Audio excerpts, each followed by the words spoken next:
Arratsaldeon dizuela, eta ongi etorri Euskoiko Hezkuntzaren saiora, hemen Onda Baskaren sintonian, astero bezala, gai sozial interesgarri bati buruz arituko gara, datozen minutuetan, gaurko honetan, euskal literatura izango dugu hizketagai, eta solasaldi hau egiteko, hemen txadazkago gurekin, alde batetik, Arantza Urreta Bizkaia, 1977an hasi zen kazetaritan eman zituen lehen urratsak, egin egunkari esagertuan hasi, eta ondorengo ETB-ko aurkezle izan zen, eta besteak beste, Deien eta El Diario Baskon lan ere egin zuen.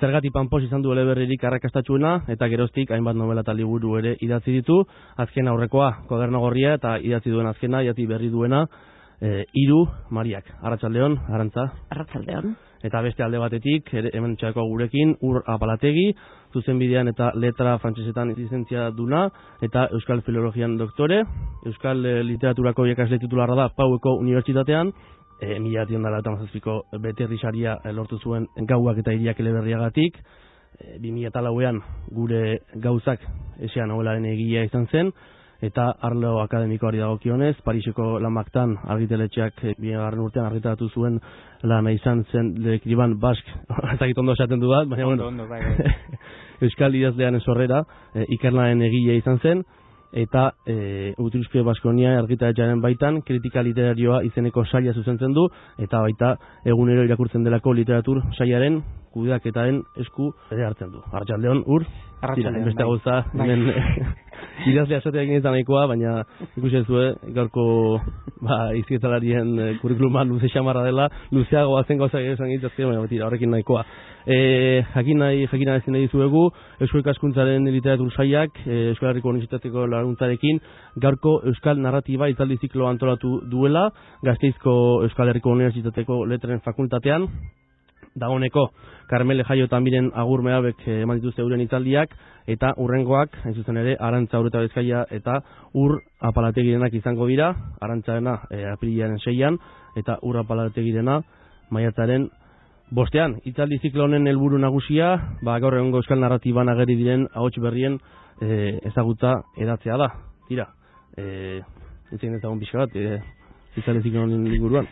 Eskerrak, ahots berriak grazia egin dizen buru hori jabe. Hala esaten dut egin zuen iritziaren. Bueno, tira, zaharrak ere berri izan ditezke. Hauze berritu egiten da. Bai, bueno, esan bezala, Arantza Urreta Bizkaia eta Ur Apalategik azken bi urtetan horretatu duzte berazken lanak, Arantzarena aipatu dugu Hiru Mariak, eta fikzioaren izterrak, kasu honetan Ur Apalategiren azken argitalpena. Tira, pixka bat arlo hori hartuko dugu, zein izan da bi lan hauek idazteko prozedura? Arantza hasi nahi behar. Prozedura neria oso prozedura makala.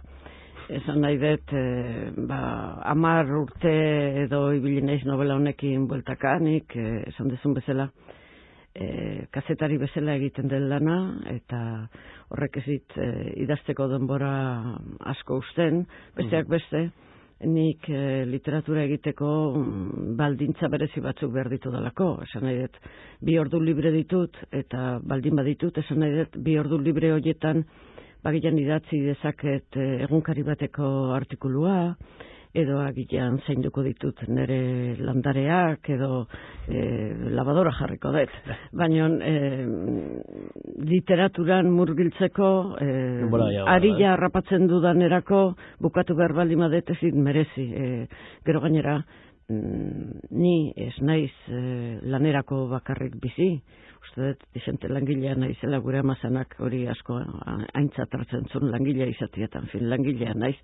Baina, hortik aparte, ezakit, zinea jotea gustatzen zait, pasiatzea gustatzen zait, lagunekin egotea gustatzen zait, gauza da. Nik novela bateko folioak tantaka egiten ditu dela, eta hori izan da sistema.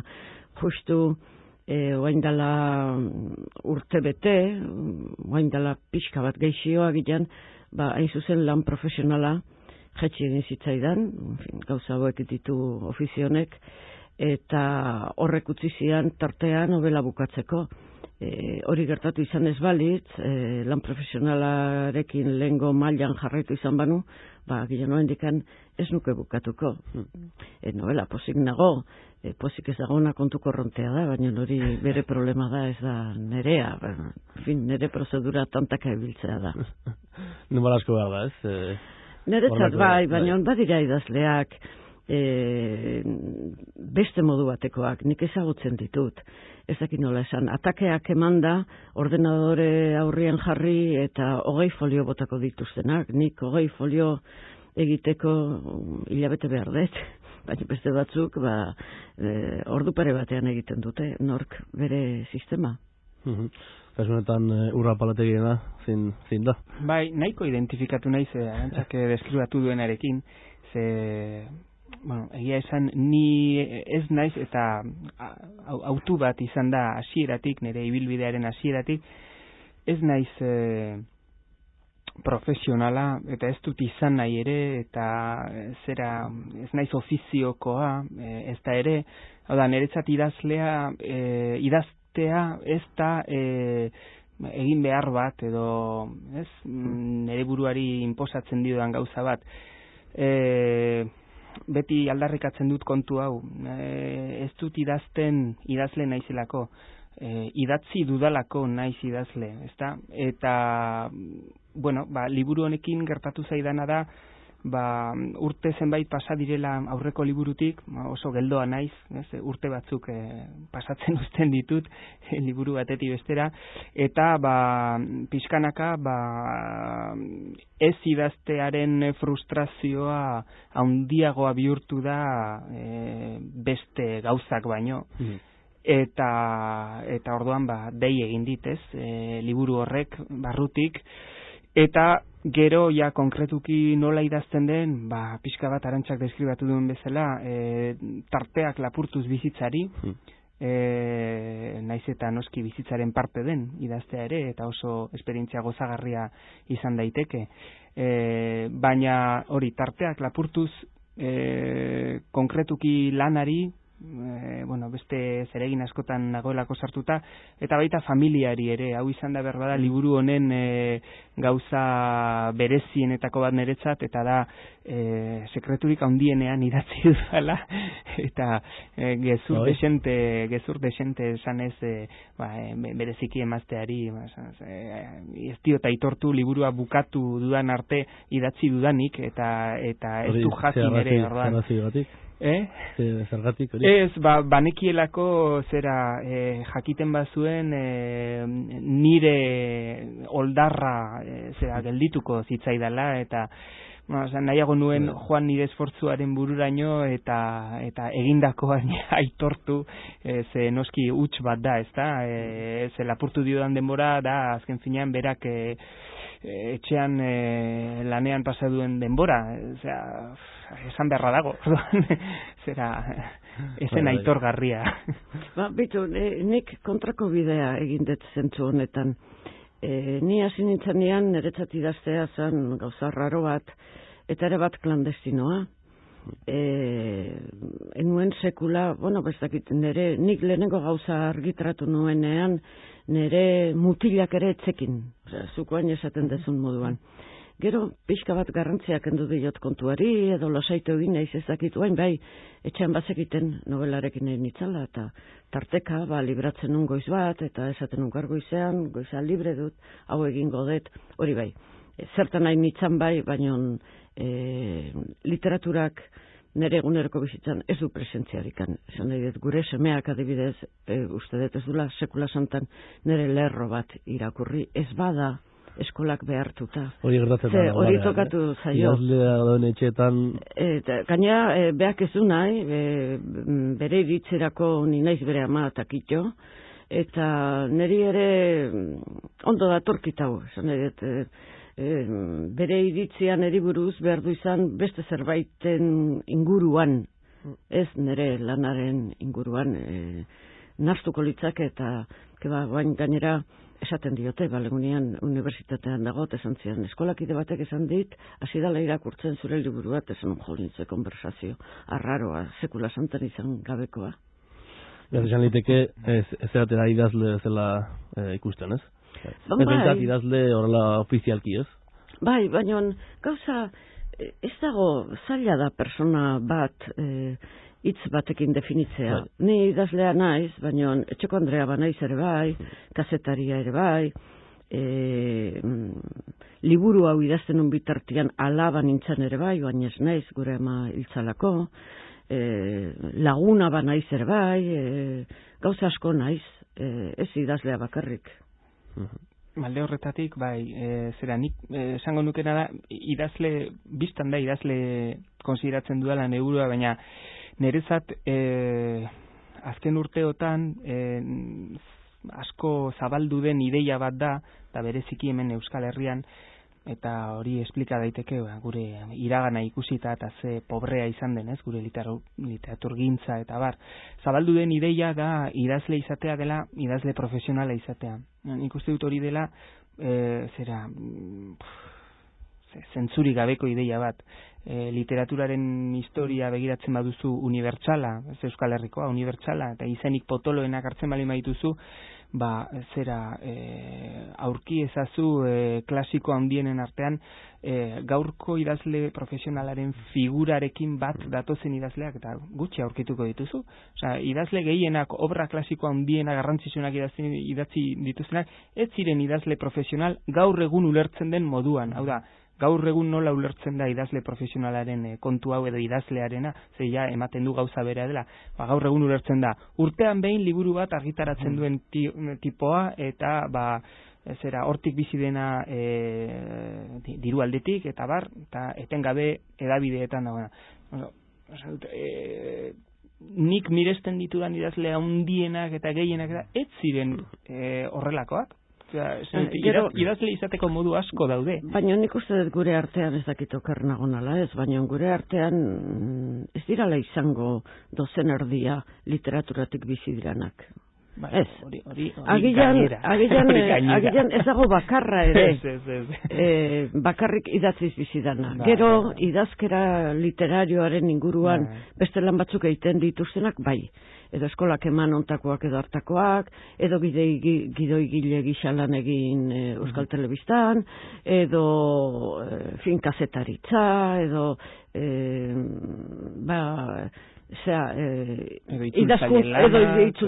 edo idazkuntza tailerrak eta ez dakiz zer, gure letrak ez dute ematen, ez diote nik uste haundienari, baldin eta haundiena baldin bada ezagunenari, atxagaren kasuan ere, ez dut uste, atxaga bizi denik bakarrik bere liburuen etekinekin. Bizi da, ez dut urbiletik ezagutzen, baina apustu ingo nuke, beste lan batzuk ere, horren ingurukoak edo baditula, gure merkatuak, gure irakurlegoak ez du ematen, beste kontu bada, zuk esaten dezun bezala, askori irudi hori lantzea gustatzen zaionala ez, baina ez du ematen. Urtero liburu bat aterata ere, ezakit gainea zeinek ateratzen duen gure artean urtero liburu bat. Bueno, egon badaude, Bai, bakarren bat, enditeke bai. Eta noiz sortzen zaizue, grina hori, ez zerate zutena, mira, orain liburu bat iratzeko dut, orain mintzat hasi ingo nahiz idazten. Zerk bultzatuta izaten da hori? Ezakit, nik galdetzen dio nere buruari zerk naraman horrea eta ez daukat erantzunik. Adibidez, nere kasuan pasa izan dira 10 urte liburu batetik bestera.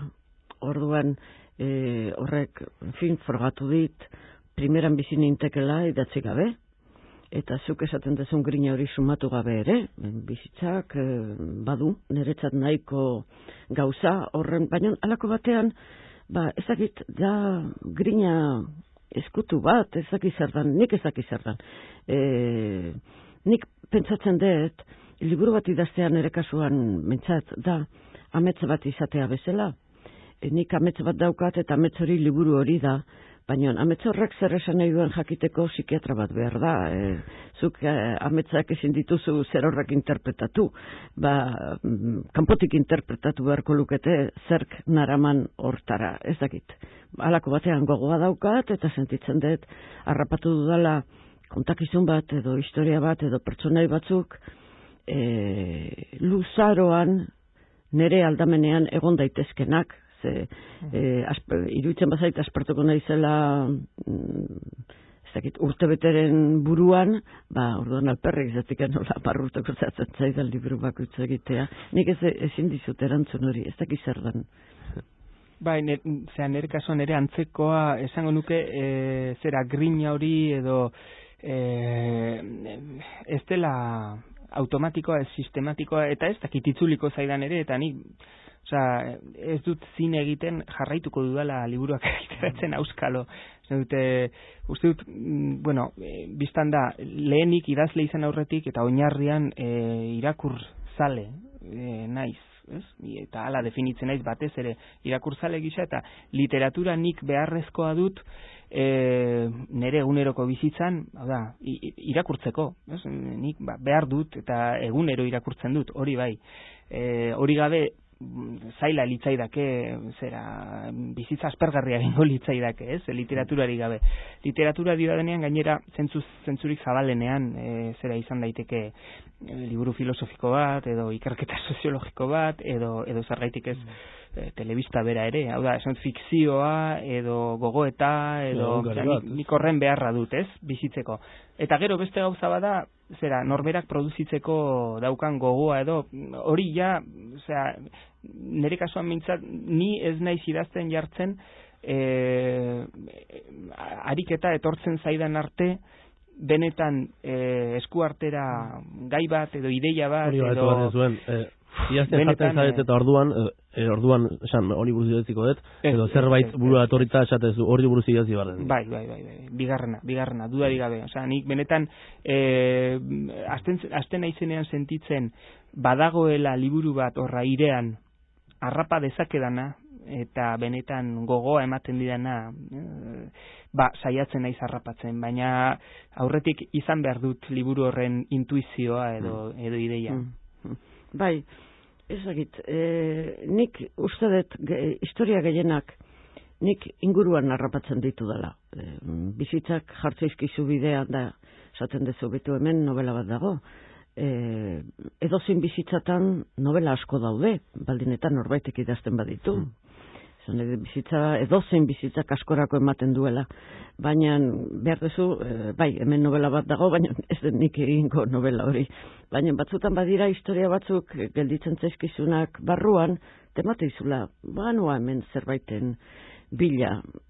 Ezakit, gero egila da nere kasuan behintzat, norbaitek esaten badit, zure liburua aurra edo bestea, asko gustatu zait, edo legunian batek esaten zian, barruan nahastu dit, horrek ematen didan satisfazioa ez dit beste ezerk ematen.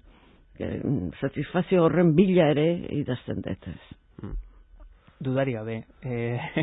Bai, osea, helburutarik bat, nik behintzat daukadana edo aitortu behar da irakurlea astintzea edo zirrara batera egitea edo txunditzea edo nahi duzuna, baina bai, badago komunikazio baten bilaketa dudari gabe. Bueno, ez dakiten jateken laburpen txiki bat, bi lanen inguruko laburpen txiki bat, urrena, adidez, fikzioen izterrak, utxorera zeri buruz dioa? Hain zuzen, izenak berak iradokitzen duenez, fikzioak gure bizitzan daukan tokiaz mintzo da liburu hau nagusiki. Hemen agertzen diren pertsonaia guztiek daukate harreman berezia fikzioarekin, ez? Fikzioa zentzurik zabalenean, ez bakarrik literatura gisa ulertua, baizik eta fikzio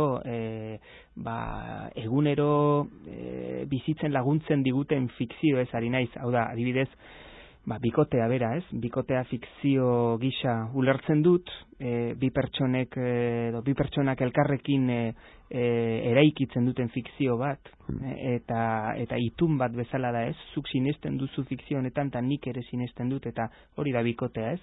Eta, bueno, alako fikzioz osatuak daude gure bizitzak, izan daitezke fikzio zabalagoak ere, kolektiboagoak, ez? Bikoteaz arat doazenak, nazioa bera, ez? Fikzio konpartitu handi bat litzateke, Eta ni fikzio horiek gure bizitzan duten tokiaz ari naiz, eta erakusten ditut gehien bat nola esan fikzioarekin ditugun harremanen gorabera tragikomikoak, ez? Hola definituko nuke liburua. Ipuin bakoitzak bere istorioa du, bere harreman berezia dauka pertsonaiak fikzioarekin, eta hortaz dira istorioak, istorio batzu dira, ipuin liburu bat da, eta historia ezberdina dira. Bai. Arantzarena, Hiru Mariak? Kontatzen du 15 hilabete 3 emakumeren bizitzan. Berezitasuna izan diteke 3 emakume horiek, 3 Mariak. 80 urte inguru dutela. Batek betetzeitu 80 urte nobelaren arian, eta besteak beteko ditu handikan 15 egunetara. Zata, 15 hilabete 3 zaharren bizitzan, hori da kontatzen dana. Bueno, interesgarrian nola ez, entzulentzako, hemen alaxe da. Lehen aipatu dugu pixka bat, zein den prozedura jazteko eta, baina nola jazten zu, eta oiturarik baukazu jazterako orduan, edo? Nik apenas, eta gaina oitura horiek aldatu egin ditut. Zan edet izan zan bolara bat, kuaderno batean idazten duna, pilatzen ditula kuaderno politak, edo itxura niretzat, esanguratzua zeukatenak, oain ordenadorean zuzenean. Nik behar dudan gauza bakarra da, konzentrazioa, eta beraz, bakardadea.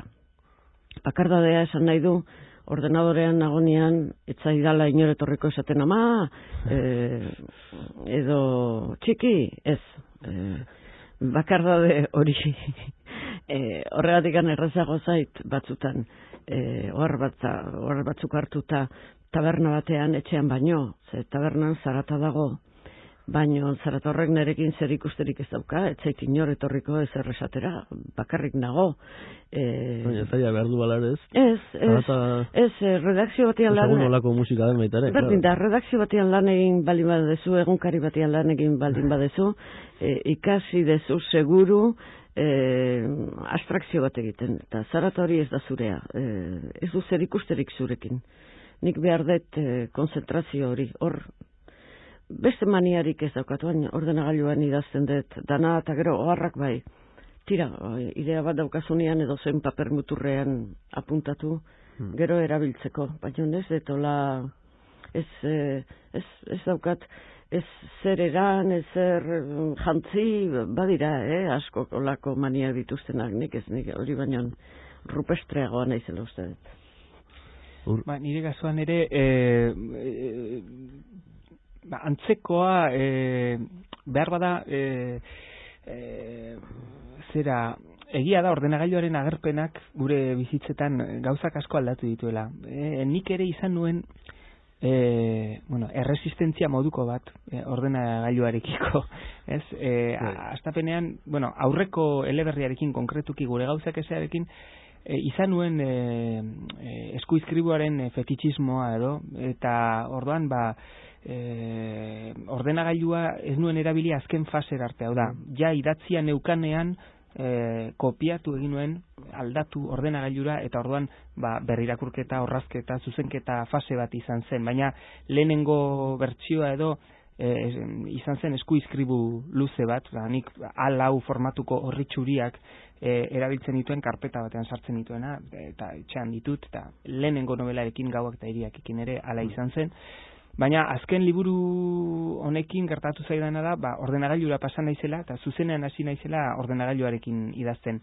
Eta egia esateko oso praktikoa da, oso atsegina da, arrazoi bategatik, eta da, ni behintzat edozein ordenagailutatik, laneko ordenagailutik edo etxekotik edo aldut edozen unetan bakarri nagoenean taka piztu eta berriro aurkitzen naiz testuaren parean eta testua aldute nahi beste aldiz orraztu, ikusi eta horretarako atsegina da, baina anekdota moduan esateko, lehen eleberria idatzi nuenean, 97an Gauak eta hiriak, pasarte asko eta asko idatzi nituen autobusean. Eta batzutan zutik gainera. Eta horta, etxatzen baita gordetzeko ere, gero egindako lana gordetzeko ere, asko ze erosoago izango larotatik horrena joan. Bai, baina arriskutsuago ere bai, Zuk idazten dezu paper batian da ura etzaizu ziberespazioan galtzen, Akaso norbait bota akaso norbaiten bota bai, baina esan edet horrek arriskoak ere baditula, Nik lagun bat daukat, novela bakarra idatzi duen bere bizitza osoan, eta idatzi zuen novela, gainera, ni beti harritzen naiz, nola egiten dituzten hain novela luzeak, nola usartzen dira irakurlea, erronkorren aurrean jartzea, baina honek eintzun 200 foliotakoa.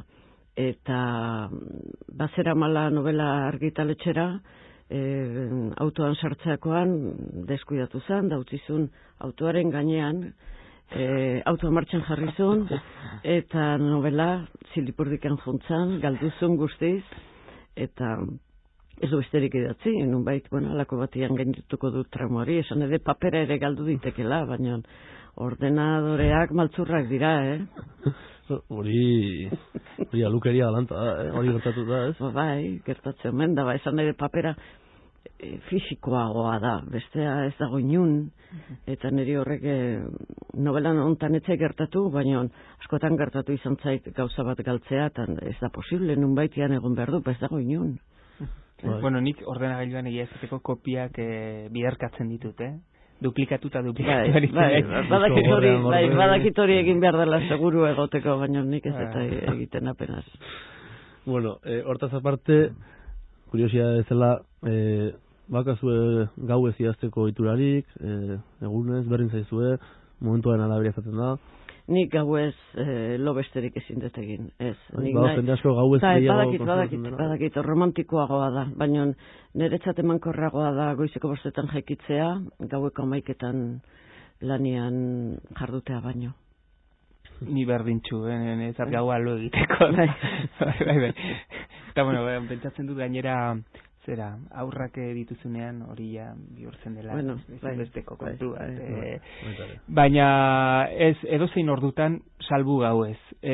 Baina salbuespen txiki batekin gertatu izan zait, eta hau bai oso topiko kutsua dauka, ez hau esaten badut benetan nahiko barregarri geratuko naiz, baina egia da, eta ez dakitzuri gertatu izan zaizun, baina egia da, gertatu izan zaidala behin baino gehiagotan, benetan fase oso produktibo batean edo nagoenean, goizeko 3etan bapatean esnatzea ideia batekin, ez? Orduan, ez galtzeko beldurrez, altxatu eta joan paper zati batean idaztera bada espada. Hori bai, hori behin baino gehiagotan.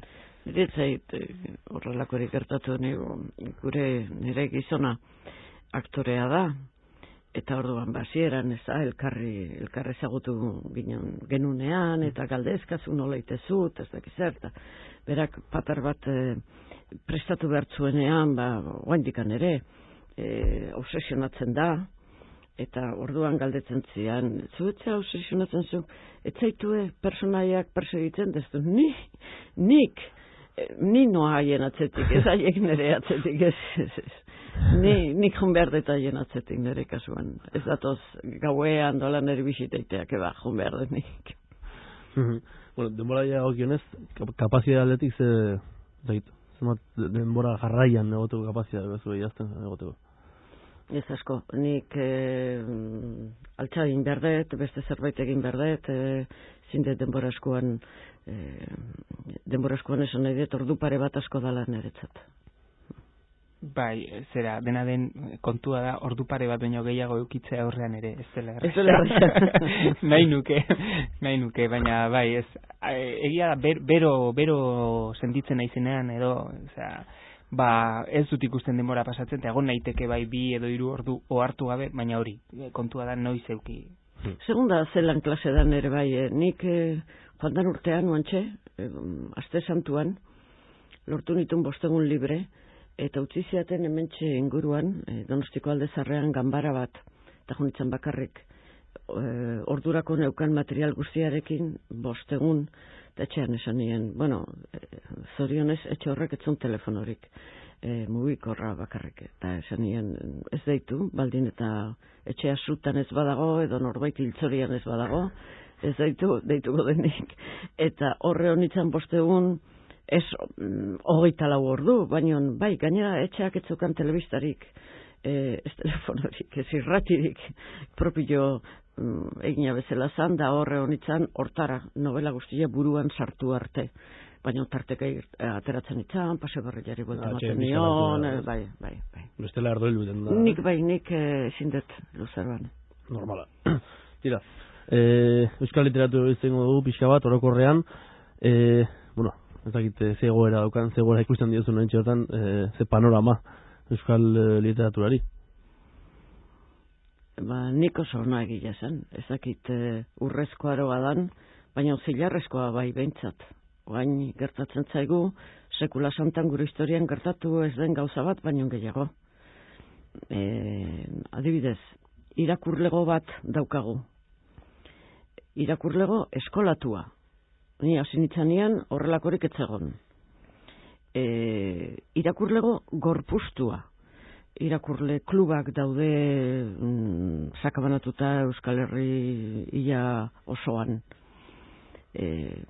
Oiek, fenomeno berria dira. Berria da ere bai, eta baina arte zaigu sekula gertatu, baina dela azken hamarkada hontan edo gertatzen da, gure euskaraz idatzitako liburu batzuk, baina liburu batzuk, balio dutela euskaratik kanpo ere, itzulita ere. Hori ez zaigun mendetan gertatu. Euskaraz idatzitako liburuak ez zuten irakurle gorik, eta ez zuten balio gure mugetatik kanpo. Gero gainera, momentu honetan, ari gera produzitzen belaunaldi askotako personak, hementxe 2 belaunaldi desberdineko pertsona gaude, baina gehiagoko zarragoak badaude eta gazteagoak ere badaude. Horrek guztiak osatzen ditu baldintza batzuk orain arte euskal literaturak ezagutu ez ditunak. Hori bai, beti ere kontutan izan da, idazleok egiten degula minoria bati asko interesatzen zaion zerbait. Eta gehiengoari bat ere interesatzen ez zaion zerbait. Baina minoria horren barruan, oain daukagu, sekula santan euskal literaturak izan ez duena. Horrek niretzat bentsat esaten dut zilarrezko aroa pentsatuz obera ere funditekela, eta orduan urrezkoa izango litzakela, baina konparatzen badegu gure historiarekin urrezkoa ere izan ziteken. Bai, ni bat natorrera bat diagnostiko horrekin, eta igual gauzatxo bat gehituko nuke, sekulan ez dugula izan, ez da ere alako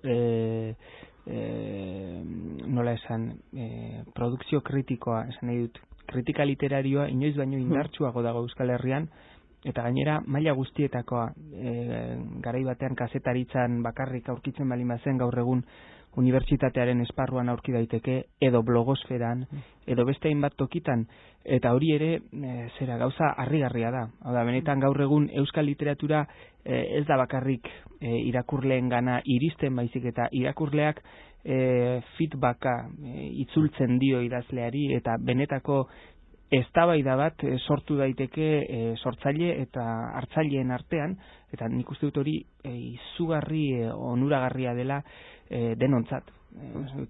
Lujo bat da, gaur egun idazten duzunean ez zara basamortuan idazten ari, badakizu itzuliko zaizkizula oihartzunak, eta batzutan gainera zorrotzak, eta hori akulu oso ona da, nik ala bizi dut, eta Neroni ere kritiko gisa ari naiz, eta hurbiletik ezagutzen dut mundu hori, eta ikusten dut, eta badago hor, jende gazte pila bat, oso formatua, balio handikoa, eta benetan luxu bat da. Arkitzen dituztenak, guen dela gutxi, itzaldi bat bukatuta gero, etorri zitzaidan Bilbon, etorri zitzaidan neska gazte bat, niretzat ez ezaguna, eta eman zian ia 200 foliotako lan bat, hola folioak bilduak liburu gisa, eta zan azterketa bat amatasuna nere lanean. Zintzen irakurtzen, autobusean, bueltan, Bilbotik onuntza, egia datizu jakin izan banu. Hori guztia dagoela nik idatzitakoaren atzean, ez dut idazten sekula santan gehiago. Osa, argitzen dituzte gauza batzuk esatezula. Aiba, izango da ba. Master baterako zan, lan zerillo bat zan, sinistu behar detorretan, baina, klaro. Oso, segula pentsatu zen ditun gauzak. Ez, favorez, pentsatuko banu, olako bat daukadala atzean, ez nuke lerrorik idatziko, astu behar detori lehen bailen, ze bezala, ez dut gehiago idatziko. Esan nahiak eta esaldiak, eta ez aiba, bai, izango da, baina nik enuen horretan pentsatu, egiten dute, aztertzen dute zer egin dezun, claro, urren kasua desberdina da. Dika, nik beti pentsatzen dut, letraren mundu honetan pertsona gerala gehienak ez da bi eratakoak, batzuk txoriak eta bestea ornitologoak. Eta orduan ni txoria naiz. Eta badira batzuk bilak batera diranak, adibidez ur. Eta beste hainbat. Baina ni ez, eta orduan, ornitologoek hitz egiten dutenean nire lanari buruz harrituta gelditzen naiz. Claro, nik ez daukasa kontasun hori. Ez dakit behidatzen barruan, nik dakit zerbait egiten, ondo alagaski, baina gero, zuek zeharkitzen dezuten hor barruan bildurra mateko modukoa da. Interesgarria da. Hombre, izango ez da ba, baina egila da. Bai. Ikusi dituzuen loturak, intentzioak... Bizio bat da, Aitortu behar da.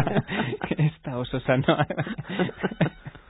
Esan diteke, momentu honen dela, euskal literaturan aldetik, aberastasuna handi dagoela, bai alantak edutakoagatik ere, hain ezberdineko jendea dagoelako, bai gazteak, bai helduagoak. Uste mariazu, justo bakarrik bi hitz negatibo esaten gaurko egoeraz. Ematen du dena dela zoragarria, eta nik nere nagoen tokitik edo bi gauzatxo negatibo ikusten ditut, eta behar bada gehiago ere badaude, eta Arantxak zerrenda luza dezake, ala ez, baina nik bi gauzatxo negatibo ikusiko nituzke. Alde batetik, industria kulturalari dagokiona. Nik hau salatutakoa naiz novela batean, baina uste dut badugula arazo bat Euskal Herrian liburugintzarekin eta liburuaren zabalpenarekin, eta bar. Benetan, ezagutu behar dira argitaletxeen barruko arazoak eta kezkak eta ulertzeko gure merkatu literarioa txikia izateaz gain baita ere nahiko nola esan trukatua edo dagoela edo ez duela normalki funtzionatzen. Posible balin bada merkatu bat normala izatea. Baina, ze zentzutan? Zabaldu simpleki, argitaletxe asko daude dependentzia egoera handi batean, argitaletxe handi batekiko, zabalpena, salmenta eta ekoizpena, monopolio gisa edo kudeatzen den argitaletxe batekiko, eta horrek sortzen ditu efektu batzuk gero argitaletxearen lanean, efektu perbertso batzuk. Hau uste dute, dela gauza bat behar bada gogoetatu beharrekoa, ez? Zer interesatzen zaigu? Interesatzen zaigu benetan noski, egungo munduan gertatzen den bezala enpresa kapitalistiko handi potente bat izatea beste guztiak zapaltzen dituena, eta hori da jarraitu behar dugun eredua, ala badago modu zibilizatuagoan antolatzeko gauzak, eta benetako leia egiazko bat edo existitzeko. Badakit ez dela erresa gaur egungo munduan, baina behintzat, nik hori seinalatu nahi nuen. Olako zerbait badago, niri guen dela gutxi idazle batek poeta. Poeta batek galdetu zidan zergatik jarraitzen un argitaratzen argitaletxe berarekin da. Zentzu batean dana berdintzua diralako, eta ez etelako ikusten arrazoirik beste aldaketa egiteko, eta beak esan zian. Bani aldatu naiz alako argitaletxera, ez dut izenik izango, horrek bermatzen didalako hainbat liburu dendetan eskaparatea. Eta gilitu nintzen impresionatu bazatik. Eni honez ere esan, gilitu nintzen mutu. Gilitzen nun, bueno, korte ingleseko eskaparatea izan da ere, poeta batek, ze desberdintasun igarriko du, zenba liburu saltzen ditu Euskal Herrian poeta ez oso ezagun batek. Berreun. Esan nahi dut, zen porta du, zen nolako eskaparatea daukazun, ez bada, handika pasatzen zeanean, zure burua ikusten dezula, da satisfazioaren bat ematen dizula, edo gilan zure amari ama daukaten entzat, handikan handiagoa, ala, nire semean undagoan. Baina horrek utzen indun harrituta, esan ziren, eskaparatea garantizatzeko, eta gilitu nintzen, eta bai, numait, hola da. Bai, hori da efektu konkretuetarik bat.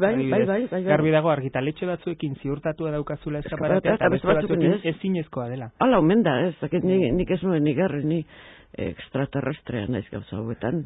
Hau litzateke lehen puntu negatiboa, eta bigarrena zera litzateke behar bada, lehen esan duzu eta guztiz bat nator zurekin, hau da, diagnostikoa egiterakoan guk egiten duguna asko interesatzen zaiola minoria bati, eta bat ere beste guztiei, ez da? Eta uste dut, hain zuzen, hortxe daukagula behar bada, ez dut esango arazo larria denik, niri ez dit loak entzen, baina esango nuke hor badagoela arazotxo bat, eta da, literatura, euskal literatura, gutxi edo bat ere interesatzen etzaion jende o masa handi euskal literatura, gutxi edo baten interesatzen ez zaion masa horrek daukan euskal literaturaren irudia zerk egituratzen du, osea, nork egituratzen du irudi hori.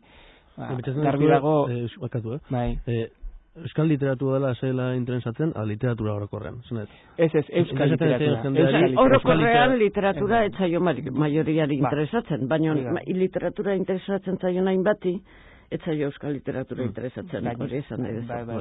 Eta pentsatzen dut, masa horrek euskal literaturaz daukan irudia, hori, adibidez, literatur zale balin bada, baina euskal literatura ez badu ezagutzen, euskal literaturaz duen irudia eta ideia edabideek emango diote, gehien bat. Edabideek eta erakunde literarioek, ala nola sariek eta alako kontuek. Eta hor, nik uste dut, baina, hau jokoaren parte da, baina alako distorsio bat egon litekela, euskal literaturaz dagoen irudia edabideetan eta zeri ematen zaion garrantzia, eta gero produkzioaren errealitatearen artean. Hau da, adibide simple bat emateko, lehen aipatu duana, idazle profesionalaren kontua. Zergaitik idazle batzu saiatzen dira etengabe idazle profesionalaren irudi hori saltzen naiz errealitatean behar bada ez dena inegiazkoa. Simpleki edabideek horri garrantzi ematen bide diotelako, eta orduan zu mitologia hortan sartzen balin bazara eta paper hori betetzen balin baduzu, edabideek garrantzi emango dizute, ikusi gabe noski zer idazten duzun eta orduan azkenean euskal literatura gutxi ezagutzen duen jendeak edo urrutirik ezagutzen duenak edo interesik ez daukanak hori ikusiko du eta hori bakarrik ez da grabea, ez dute azken finean benetan bizi erazten duena irakurlea da benetako interesa daukan minoria hori, ez? Eta hori da garrantzitsuena. Ez da grabea, baina nabarmena bada. Orain gainera gure obrak asko behintzat itzuli egiten dira. Nire gertatu zitzaidan haindala gutxi idazle Euskal Herriko gazteleraz idazten duen Euskal Herriko persona batekin, Angel Lertxundiri sari nazionala eman ziotenean, da ez dakizar, eta komentatu genduen, eta berak esan zidan, ezin denik ezer esan, zetik ez dut bere lana ezagutzen, euskeraz idazten dut esan nion. Nola? Baina, itzuliak daude gaztelerara bere obrak gehienak. Ez da, esan nahi dut, lehen ez zeuden itzuliak eta orduan ezintzen duen irakurri. Oain, itzulia daude, eta ez dituzu irakurtzen, eta izulako iruditzen, euskeraz ekoiztutako zerbait interesantea izan ditekenik, ez itzulpena ez dagolako. Hori da, esaten dezuna, bai, gertatzen da. Tira, garantzitsua da esan bezala, horrela jarraitzeko eta, bueno, alde positiboiak ikusteko idazle gazteak izatea baita ere, irakurlearen erantzuna ere bai, eta, bueno, aipatu nahi nuke, hitzaldi hauetan, antolatuko hitzaldi ziklo hauetan, publiko batez ere unibertsitatekoa dela, ez? Bueno, letren fakultateko ikasleak izaten direla, alde horretatik, baita ere, aipatu nahiko nuke, hitzaldi hauetan idazleari aurpegia jartzen zaiola, ez? Eta horrek akaso hurbiltasun bat erakarri dezakela, eta zaletasun bat sortzeko erraztasuna ondetekela, ez? Idazlea beraren... Idazlea bera ezagututa, ez? Ez dakit noraino nire aurpegiak kontatuko dien nire novelak baino gehiago uste dut. Baina bai, hurbiltasun hori eskertzeko bada. Aurpegia ez nuen esan. Egia esan... Liburu bat ikusten duzunean, igual izena ikusten duzu, baina ez ezagutzen idazlea, eta tira... Nik zer nahi duzu esatea, kontu honetan, alde batetik, ni oso gustora joaten naiz hitz egitea jendaurrera, gustatzen zaidelako, beste gabe, gustatzen zait, irakasle naiz, eta lan hau aukeratu dut ere, irakasle lana horregatik da, nonbait gustatzen zaidelako hitz egitea, ez, jendearekin eta jendearen aurrean. Eta orduan, olako ekitaldietara, hitzaldiak ematera, eta ni gustora joaten naiz, eta saiatzen naiz behintzat, alde batetik divertitzen pixka bat jendea, eta eskaintzen zerbait, ez? Liburutik kanpo dagoen zerbait eskaintzen, osa dezakena liburuaren irakurketa edo, esango genuke. Baina, gero, niri irakurzale gisa, zer nahi duzu esatea, ez zait gehiago gustatzen gogoko ditudan idazlei buruz gauza gehiago jakitea edo entzutea edo ikustea, ez zait gustatzen zenik esateko interferentzia sortzen dit, nahiago dut liburua bakarrik irakurri. Gertatzen dena da, hor dago dilema, ez? Alde batetik, ezagutzeak behar bada zapuztu. Ez ezaguna denean, ez ezaguna denean, alegia, idazle horren libururik erakurri ez dezunean, akaso bai lotu bat sor dezakela. Hori zetateran joan. Interesgarria da, igual bere liburu bat irakurtzen alegin dugu naiz. Hori da, ez? Lotura egiteko modu bat izan daiteke. Eta berean ere bai, niri bintzat gertatu izan zait gaztetan, zuk idazteko ez dakit, zaletasuna, edo grina, edo ametsa, edo esperantza baldin badaukazu, ikustea alako liburua idatzi duna dala persona arrunta zu bezalakoa, ez dala, ez dakit, extraterrestre bat, agian horrek ere lagundu dezake jendea. Ni hola itzalditara joten naizenetan gutxi biltzen naiz, baina bai liburu berria dala eta desente, galdetzen dut beti, badago hemen baton bat hola idaztea pentsatu duena edo tarteka bestik espadare beretzat idazten duena, eta normalean beti dago baton bat. Eta normalean emakumeak izaten dira, esku altxatzen dutena, edo agian ez dut altxatzen daldamenekoak esaten du, honek, ez? Badago indikan jendea, gertatzen zego emakumeoi, nik uste bereziki emakumeoi, idazteko behar dezu guk ordenadorea esan dugu, baina naski dezu folio bat eta boligrafo kaskar bat, ez dezu beste teknologiarik behar zinea egiteko adibidez behar dezuna. Gero, beste pauso bat da pentsatzea zuk zuretzat idazten dezun horrek balioren bat izan dezakela beste norbaitentzat ere, hori beste pauso bat da.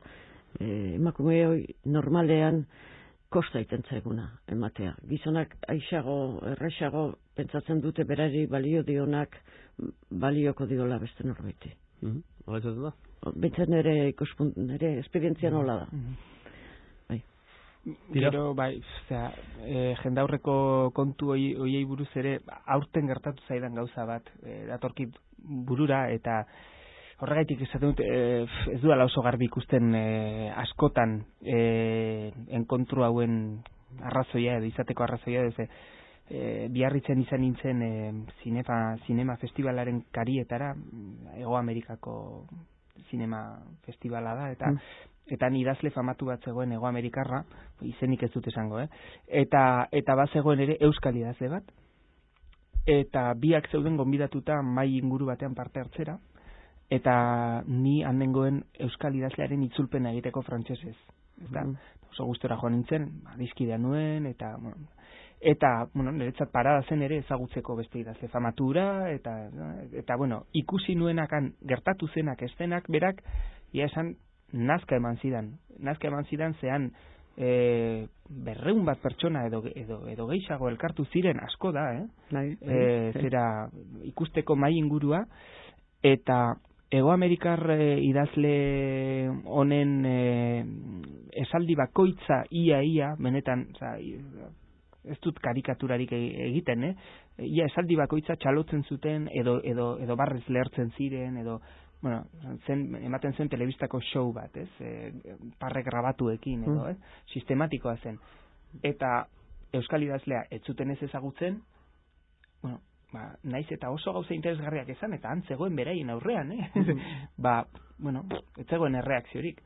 Eta zer gertatu zen, momentu batean idazle ezagun horrek alde egin behar izan zuen, ze bazeukan beste zerbait egiteko, bere filma bat aurkeztu behar zuen, edo ezagitzen, eta joan zenunean, 150 pertsona altxatu ziren eta alde egin zuten, eta utzi gintuzten idazle euskalduna eta biok han bakarrik mai gainean, eta maiaren inguruan, eta gelditu ziren 150, hori, benetan irekiak zirenak, kuriositatea zeukatenak. Edo besterik gabe edukatuak, edo, orduan,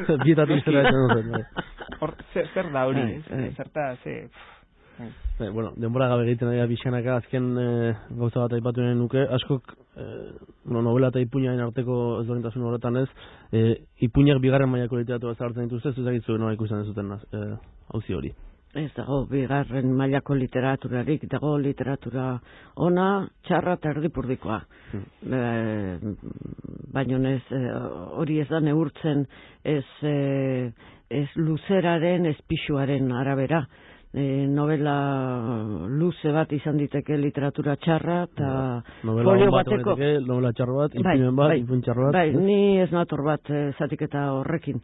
Alare uste dut arrakasta gehiago duela normalean ari bat daukan kontakizunak, jendeak nahiago du, ez dakit ondo zergatik, ze badirudi gaurko bizitzeko moduarekin hobeto letorkela ipuia. Tarte bat daukazu eta ipuia irakurtzen dezu, metroan, autobusean, ez dezu, gero beste bat, esan lehet, ari ja, ez dezu.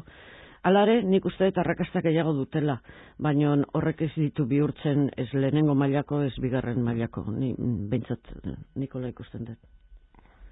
Ez dute zer gehituko, adosera bat. Ipuina gainera, segun-seguntan zugu esan bezala, harinago izan daiteke, eraman errazagoa, eta interesgarria berdin, ez? Eta eta nola oso bizitza nahastua daramagun, guaindikan aproposago, lo hartu aurretik ipui bat irakurri, ez diozu harila jarraitu behar 200 foliotan.